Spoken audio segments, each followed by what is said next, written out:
Magandang araw po na maulan mga bossing. Bali flex ko lang itong bago nating gawa na paniksay na PCP. Ito siya mga bossing. Bali may kulay na yung bat nya. Sticker na lang kulang kasi puting-puti. Ayun, isa-isa natin ang specs nito mga bossing. Tsaka anong nagustuhan ko dito sa ating nagbagong gawang paniksay na PCP. Ayan, isa-isa natin mga bossing kanyang parts. T6 receiver aluminum, napakagaan. Yun, hindi na kinakalawang, T6 na. Yung kanyang spring sa loob ay stainless din yung kanyang valve stem. Ayan, naka-copa type. Stainless yung hammer trigger, adjustable sa ilalim. Yan, adjustable power. Yan, yung bat pala niya ay paper 3. Wala pang 1 kilo yung bat niya, kahit ganyang kabulto siya wala pa 1 kilo. Napakagaan. Ayun, ating T6 na offset. Bago yung ating regulator, ayan, 1.5 lang siya mga bossing. Ayan, 1.5. Yung ating tangke ay 25.25 liter. Napakaliit lang yan mga boss. Isa pang advantage ng tank na to mga bossing, palibasa nga maliit, napakabilis lang punuin. 100 pumps lang, puno na kaagad siya. Ayan lang siya, oh. Ayan, halos handang ka lang. Tapos ang ating barrel T6 yung panlabas, pero stainless naman yung kanyang panloob. Madumi na. Stainless yan mga boss na 0.6 mm. Itong bala niya mga boss. Ito.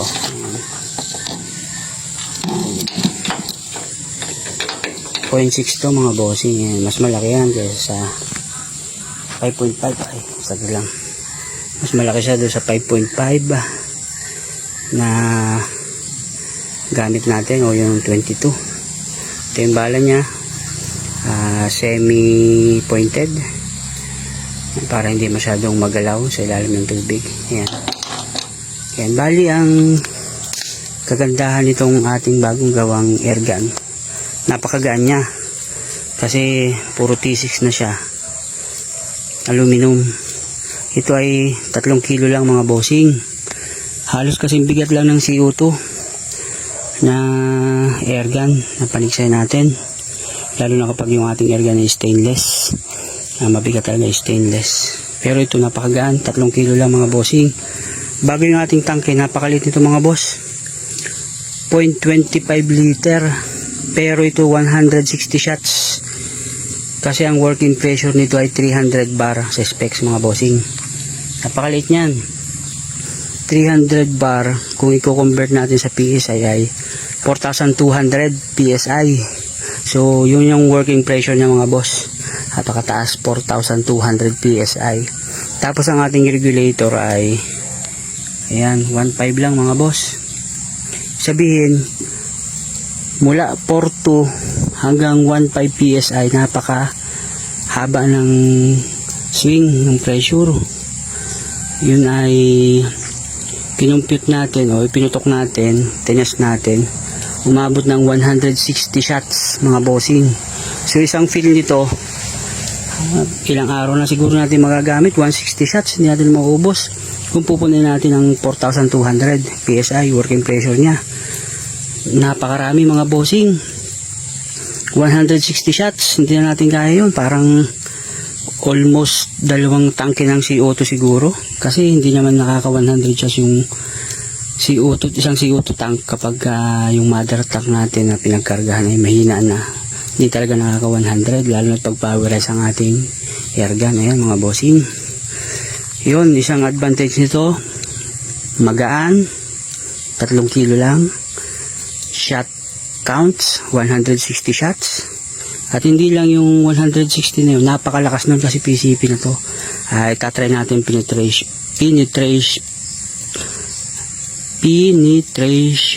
test natin mga bossing.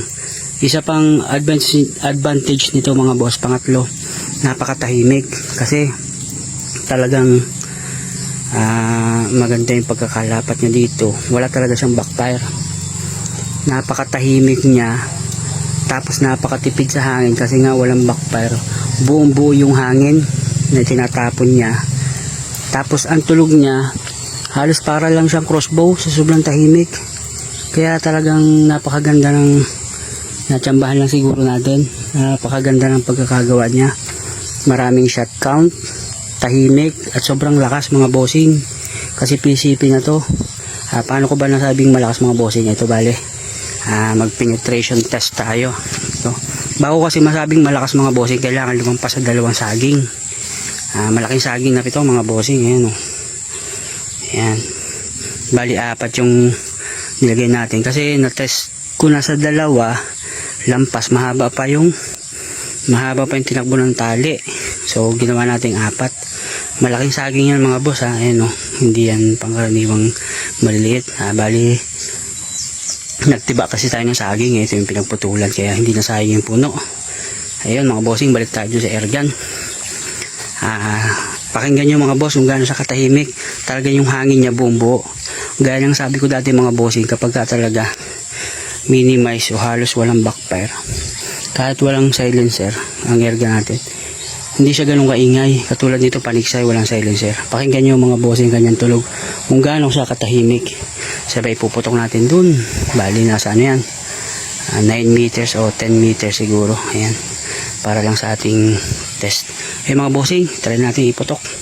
Pakinggan nyo kung gaano katahimik. Paniksay ito walang silencer pero parang crossbow lang kung pumotok. Napakatahimik. Ayun mga bossing, bali test na natin yung kanyang penetration, kung lalampas, kung ilang saging lalampasan niya. Ito nga pala ay tukak mga boss.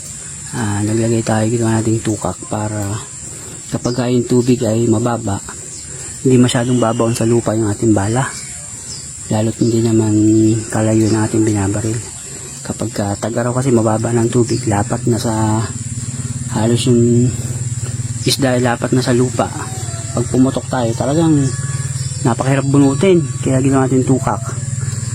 Pagka mababaw yung tubig ay single cock lang, tapos yung second cock kapag malalim yung tubig o kay long range. Ayan, try na natin yung kanyang penetration test mga bossing. Bali hindi pa ito nakasiro, sana tumama tayo, hindi pa natin na isiro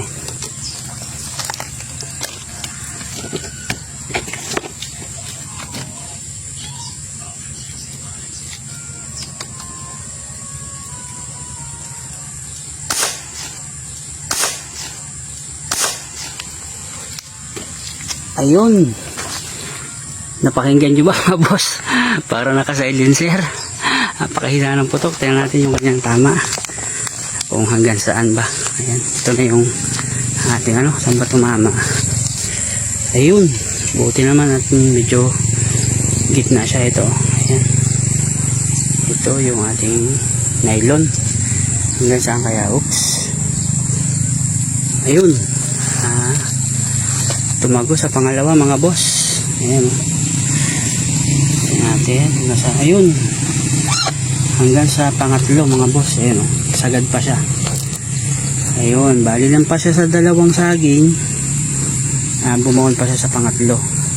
Yan ang basehanan ko para ko masabing malakas, kasi nas-try ko yung CO2, hindi na siya lumalampas sa pangalawang saging. Siyempre PCP tayo, dapat mas malakas. Siyempre PCP yan Ayan, halos 3 saging yung kanyang lalampasan. CO2 sa dalawa hindi lumalambas, pero ito dalawa lampas, may kaunti pa, halos lumampas pa. Yun, mahirap itong bunutin sigurado. Ayun mga boss, ano ba natin ito bubunutin? Yun, bali malaki pa itong bala natin mga bossing. Yan, mas malaki to kaysa sa .22, kaya medyo mas malakas ang resistance niya sa penetration kasi malaki yung bala. Ayun, tanggalin lang natin ito mga bossing. Yan, bali nakasakote lang to. Yan, napakadaling tanggalin. Yan, hindi na natin kailangan kahit isang kamay mga boss, pwede Yan. Yung ganun lang kadali. Napakadali. Yun mga boss, bali nag-zero tayo sa mga 12 meters siguro to. Ayan. Nag-adjust tayo. Ayan. Ayan, zero na siya mga bossing. Ayan, no? Na-hit ko na yung target. Pero tingnan nyo mga boss, oh. Ayan, oh. Ayun. Tumago siya sa 3 saging mga bossing. Tapos ang layo pa ng tinakbo ng tali. Ayun. Bali hanggang dun pa siya. 3 saging siya boss. Talagang malakas talaga pag PCP. 3 saging na yung nilalampasan niya mga boss. Ayun, zero na siya. Ayun. Okay na yung tama niya. Ayun lang yan mga boss. Ayun mga bossing. Napakinggan nyo naman kung gaano katahimik itong ating bagong gawang paniksay. Napakagaan. Napakatahimik, parang naka-silencer. Pwede lang panakaw sa palis lahat mga boss. Pero wag ano na, bawal yun. Ayun mga bossing. At sana may nakuha ko yung idea sa mga gustong magbuo ng kanilang paniksay. Ayan. Siyempre libre ng hangin pag may pump tayo. Tagagastos sa CO2. Napakagaan. Hindi kinakalawang. Talagang may papamana natin sa hanggang sa dulong saling lahi natin mga boss. Kasi o-ring lang naman ang kalimitang masisira dyan kasi stainless T6. Wala nang masisira dyan. Ayun mga bossing. Sana may nakuha kayong idea.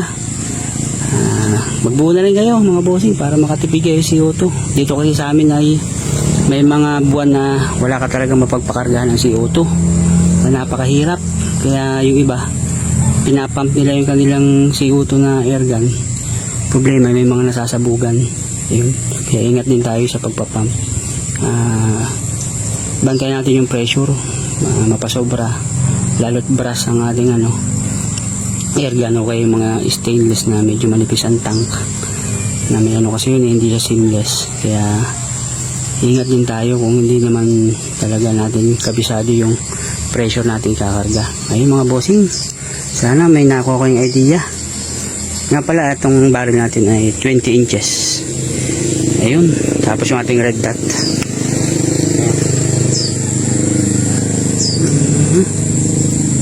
Nakailaw.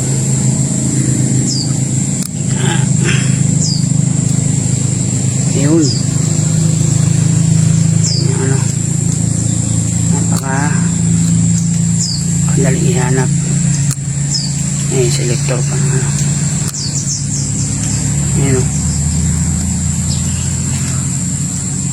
Ayun mga bossing. Maraming salamat sa inyo.